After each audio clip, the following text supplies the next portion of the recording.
Sveiki, mani sauc Romans Afnesovs, un man izvēlētā referāta tēma ir mūsdienīgi studenti IKT iekārtu un datorprogrammu komplekts. Saturs. Manā referātā jūs redzēsiet vairākas zemnodaļas. Viena no tām ir ievads, mūsdienu studenti IKT iekārtu komplekts, datori, mobilais tālrunis, mobilo tālruņu salīdzinājums, aksesuāri, datoru komplekts studentam, mācību komunikācijas sadarbības rīki, iespējami izaicinājumi un risinājumi, augstas izmaksas, rūteri, datu drošība, secinājumi un izmantotā literatūra. Ievads.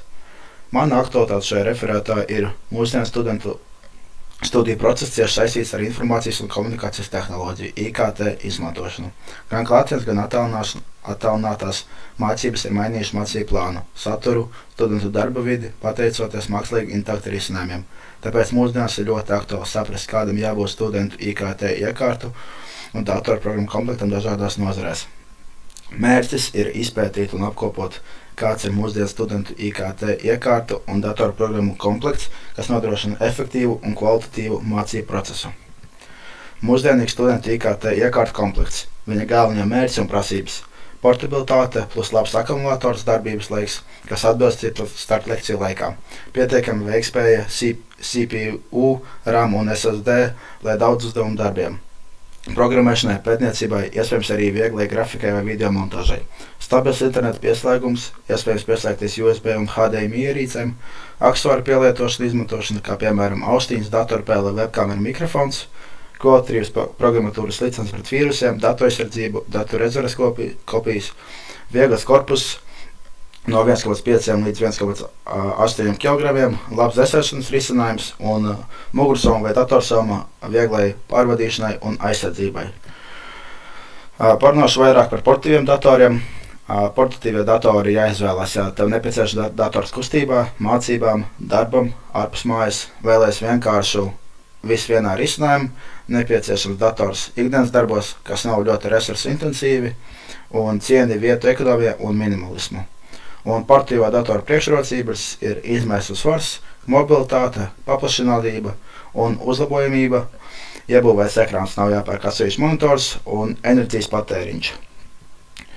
Tad stacionārais dators jāizvēlās, ja plānotu izmantot vienā vietā, piemēram, mājās vai birojā, nepieciešams maksimāla veiktspēja, spēlēm, grafikai, programmēšanai, kā jau mēs zinām, stacionāriem datoriem ir lielāka veiktspēja nekā portatīviem datoriem, vēlēs ilgtermiņa uzlabot komponentes, gribi lielāku ekrānu un ergonomisko darbu vidi, stacionāru datoru priekšrocības ir jaudu un veiktspēja, cena lētāks par līdzīgu jaudu, piemēroto spēlēm un smagam darbam, piemēram, video montāžai, remonts ir lētāks un vienkāršāks un dzēsēšana. Tātad mobilais tālrunis. Mobilais tālrunis ir bezvadu ierīce, balss un datu pārraide lielos atomos. Pasaulē mobilos telefonu sakari ir pazīstami kopš 20. gadsimta 80. gadu vidus. Mobilā telefoni ir kā pārnēsāmais ierīces, kuru lieto, lai piekļūtu tīklam. Šeit tas bija veids mobilo tālruņu salīdzinājums. Es izvēlējos divus populārākos ražotājus, kas ir Apple un Samsung. No Apple ražotājs izvēlējos jaunāko iPhone 17 Pro Max, un no ražotāja Samsung arī izvēlējos jaunāko, kas ir Galaxy S25 Ultra. Šeit mēs varam viņu redzēt cenas, iekšējo atmiņu, procesora veids, ekrāna izšķirtspēja, pirkstu nospiedumu nolasītājs, operētāja sistēma, versija, kameru skaits aizmugurē, aizmugurējās kameras, priekšējo kameru skaits, viņa svars un čipsets. Manuprāt, šie ir lielākie parametri, un šeit esmu veids apkopojumu par abiem diviem telefoniem. Un iPhone 17 Pro Max jāizvēlēs, ja tu esi Apple ekosistēmā, Mac, iPad, Apple Watch un vēlēs bezrūpīgu sinhronizāciju. Prioritātes ir iOS optimizācija, video filmēšanu, ilgtermiņa programmatūras atbalsts, vēlēs ļoti gludu premium dizainu un konsistenci lietotāju pieredzi. Savukārt, jāizvēlās Galaxy S25 Ultra, ja te ir svarīga plašas AI iespējas mobilai ierīčai, ATL video apstrāde un liela uzlādes akumulātora elastība. Un tu izmanto S-Pen un augstu vērtē piezīmi radošo darbu tiešsaistē. S-Pen ir šitais.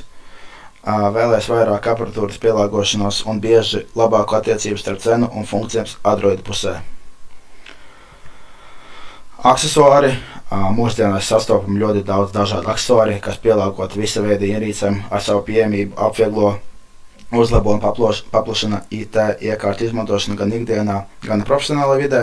Tie var būt gan fiziski, gan digitāli papildinājumi galvenajiem IT ierīcēm, piemēram, datoriem, planšetiem, vietālruņiem.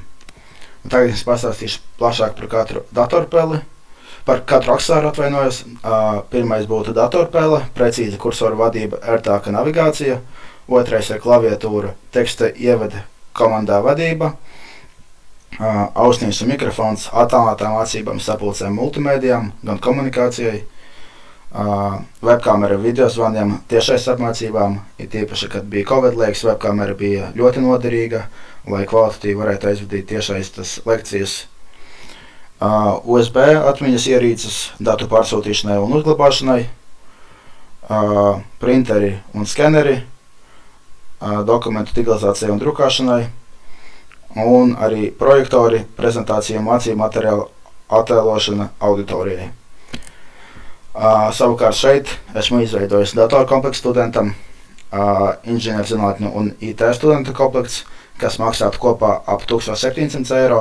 Viņš ir domāts programmētājiem, arhitektūras inženieru vai datu analīzes studentiem.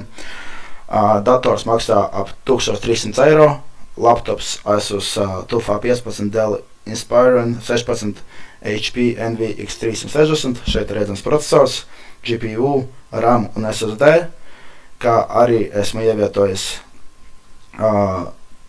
programmas, funkcijas un cenas datora programmām, kas ir ļoti svarīgas un noderīgas, kas ir Microsoft 365 Education, AutoCAD, VPN, antivīrusi, Google One, MATLAB, un viņa cena gadā būtu aptuveni 400 eiro. Komunikācijas sadarbības rīki. Šie arī ir ļoti svarīgi un noderīgi zināt, kādus rīkus izmantot kādā tieši situācijā. Microsoft Team, piemēram, viņi ir sadarbība projektos, failu koplietošanā, Zooms, populārs tieši videokonferences un ekrānu koplietošanai, Google Meets, mācības tiešaistē, WhatsApps ir sarunas ar, piemēram, kursabiedriem, kas ir vairāk neformāls un notiek pārsvarot ar mobilo tālruni, un e-pasts, oficiāla saziņa ar pasniedzējiem un iestādēm. Savukārt mācību un sadarbības rīki,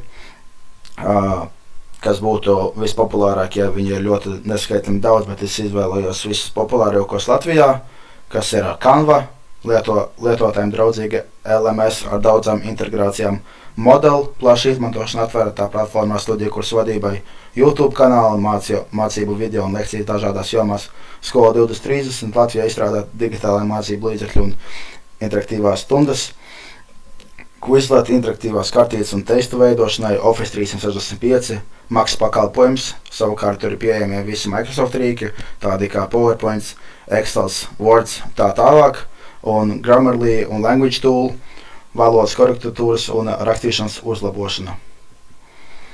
Iespējami izaicinājumi un risinājumi. Es domāju, ka šis arī ir ļoti svarīgs zemnodalījums, par kuru būtu jārunā. Programmatūras licences ir dārgas.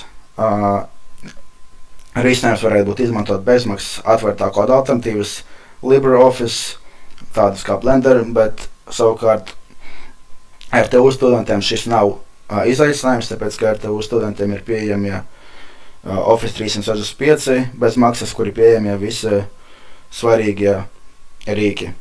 Daudz dažādu rīku grūti izvēlēties, šis arī ļoti aktuāls, domāju, studentiem, tāpēc, ka mūsdienās ir pieejami tik ļoti daudz rīki, un risinājums ir izstrādāt ieteikto rīku komplektu katrai studijai, lai varētu vieglāk izprast,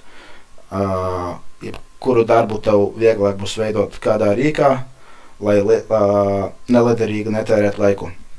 Iekārtu uzturēšanas bojājumi, veicināt ierīču pareizo lietošanu, ergonomika, siltuma vadība un ekoloģiski un ilgspējīgi jautājumi, atrazošana, enerģijas patēriņš risinājums varētu būt veicināt pārdomāt ierīču iegādi un ilgspējīgu lietošanu, netērēt naudu liederīgi, ja tev nav vēl vajadzīga jauns aksesuārs vai jauns dators, mobilais telefons vai planšetdators, bet izmanto to, kamēr viņš vēl strādā. Augsts izmaksas šis studentiem arī ir ļoti aktuāli, tāpēc, ka cenas sportīviem datoriem, stacionāriem datoriem, aksesuāriem, mobiliem, tālruņiem ir pieauguši, tāpēc ir svarīgi izprast kvalitāti un pieprasījumu katrai ierīcei, lai liederīgi iztērēt naudas preci. Un kāda ir galvenie iemesli augstām izmaksām? Strauja tehnoloģija attīstība, ierīces noveco dažu gadu laikā. Šis ir ļoti aktuāli no datoru un mobilo tālruņu puses. Kā jau mēs zinām, katru gadu iznāk ļoti daudz jaunu telefonu modeļu, kā arī datoru modeļu. Un jāseko līdzi tehnoloģijām un jāizvēlās pēc iespējas labākus risinājumus un rīkus, bet kuri datori, kuri vai mobilē tālruņi, kuri ir iznākuši 2 gadus atpakaļ, jau ir novecojuši. Licencētās programmas bieži prasa abonementu vai ikgadēju maksu, saderības un jaudas prasības, jaunas versijas prasa jaudīgāku aparatūru, datu drošību un uzglabāšanu, pieaug izmaksas par drošiem mākoņu pakalpojumiem, specializētas studiju programmas, piemēram, inženierzinātnes vai dizaina, izmanto dārgu profesionālu programmatūru.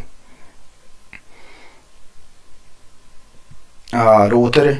Rūteris ir tīkla ierīce, kas savieno dators, planšetes, viedtālruņus un citas ierīces ar internetu vai lokālo tīklu LAN. Tas nodrošina datu plūsmu starp šiem ierīcēm un rūpējas, lai informācija nonāktu pareizajā galamērķī. Galvenais jautājums šajā tematā, kāpēc rūteri ir tik svarīgi studentiem, nodrošina stabilu internetu savienojumu mācību platformām Teams, Zoom, Office 365, atbalsta vairāk ierīču, vienlaicīgi pieslēgumu portīvie datori, telefonu, printeri un tā tālāk, palīdzēt izmantot mākoņu pakalpojumus Google Drive, OneDrive, Dropbox, nodrošina bezvadu tīklu kopmītnēs, auditorijās un bibliotēkās, kā arī mūsdienās rūteri priekšrocības studentiem, ātrgaitas internets, Wi-Fi 6, 5G vai optiskais kabels, drošība un datu aizsardzība ar modernām šifrēšanas metodēm, energoefektivitāte un ilgspējīga darbība, attālināta pārvaldība ar mobiliem lietotnēm, viesu tīkli draugiem vai kolēģiem bez piekļuves galvenajam tīklam. Datu drošība. Šis ir arī ļoti svarīgs. Es domāju, ka viens no svarīgākajiem tēmām mūsdienās, jo studējuši IKT iekārtu un datorprogrammu kontekstā datu drošība ir viens no pamatelementiem. Tā nodrošina, ka personīga informācija, studiju dati un sadarbības rezultāti ir aizsargāti pret nesankcionēto piekļuvu, noplūdēm vai ļaunprātīgu izmantošanu. Kā arī šīs vadlīnijas īpaši jāņem vērā, kad runa ir par mūsdienīgu studentu IKT iekārtu un programmatūras komplektu, izvēlēties ierīces, portatīvo datoru, planšeti, viedtālruni un programmatūras, studiju platformas, mākoņu pakalpojumu sadarbības rīkiem būtu jāvērtē ne tikai funkcionalitātes, bet arī drošības līmenis, vai ierīce ir atjauninājumi, drošības funkcijas, vai programma nodrošina šifrēšanu, vai piedāvā institūcijas vadāmas kontus. Studenta individuālā rīcība ir nozīmīga, pat ja institūcija nodrošina drošību, ja ierīce vai parole tiek kompromitēta, risks palielinās.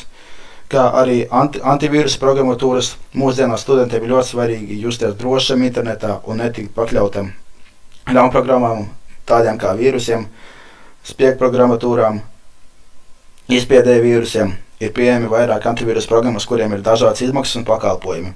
Galvenā antivīrusa programmatūra darbība ir bloķēt kaitīgos failus un vietas. Brīdene par aizdomīgu rīcību ietver arī paroļu pārvaldniekus, VPN un datu šifrēšana.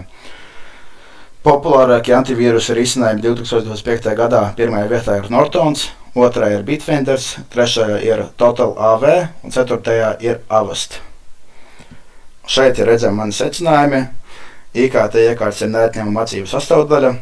Portatīvie datori, mobilē tālruņi un aksesuāri nodrošina studentiem piekļuvi informācijai, komunikāciju ar pasniedzējiem un grupas biedriem, kā arī iespēja apgūt jaunas prasmes tiešsaistē. Portatīvais dators ir vispiemērotākā izvēle daļai studentu. Tas nodrošina mobilitāti, veiktspēju un iespēju strādāt jebkurā vietā. Savukārt stacionārais dators ir piemērotāks specifiskiem uzdevumiem, piemēram, inženierzinātnēm vai dizainam. Mobilais tālrunis kļūst par daudzfunkcionālu mācību rīku. Tas nav tikai saziņas līdzeklis, bet arī platforma dokumentu pārvaldībai, digitālām piezīmēm, tulkošanai, mākoņu pakalpojumu un pat video lekciju skatīšanai. Kvalitatīvi aksesuāri uzlabo darba efektivitāti. Tādas ierīces kā pele, klaviatūra, austiņas un printers padara studentu ikdienu ērtāku un palīdz veidot profesionālu mācību vidi. Programmatūras un mākoņu pakalpojumu pieejamība ir plaša, bet izmaksas var būt izaicinājums. Lai gan daudzām programmām pastāv studentu versijas vai bezmaksas alternatīvas, nepieciešams prasmīgi plānot uzdevumus un izmantot augstskolu piedāvātās licences, piemēram, Office 365, AutoCAD, MATLAB un tā tālāk. Interneta savienojuma kvalitāte un drošība ir studiju panākums priekšnoteikums. Routeris ir uzstāms interneta pieslēgums nodrošina nepārtrauktu piekļuvi digitālajām mācību platformām un tiešais lekcijām. Datu drošība un kibernoturība kļūst arvien svarīgāka. Antivīrus programmatūra, drošās paroles un divu faktoru autentifikācija ir minimālie drošības pasākumi, lai aizsargātu personīgos un studiju darbus. Šeit ir redzama mana izmantotā literatūra un paldies jums par uzmanību.